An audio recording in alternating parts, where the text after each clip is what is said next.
Canını qəsd etmək, özünü asıb öldürmək qaza və qədərdir. Yəni Allah məni yaradanda bilirdim ki, bir insanın canına qəsd edib öldürəcək və yaxud da öz-özünü öldürəcək.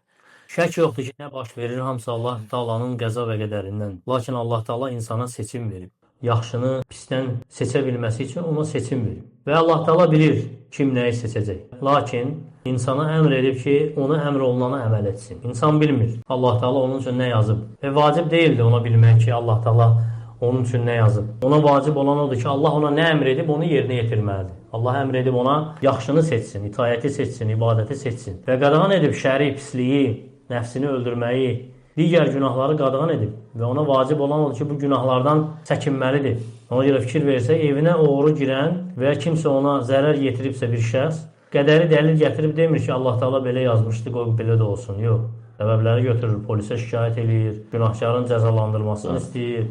Ona görə də sənə nə yazılıb, o Allah Taala bilir onu, yəqin ki. Sənin üçün imtahan olaraq sənə yenə seçim verib. Görsən yaxşını seçəcəksən, yoxsa pisi. Və bilir nəyi seçəcəksən, amma sənə yenə də möhlət verib ki, öz əməlinlə, öz etdiyin əməlinlə özün üçün cəzanı və ya mükafatı haqq edəsən. Nə etmisənsə, sənin öz əlvin qazancıdır, lakin Allah Taala'nın qədərindən və ədalətindən kənara çıxmır.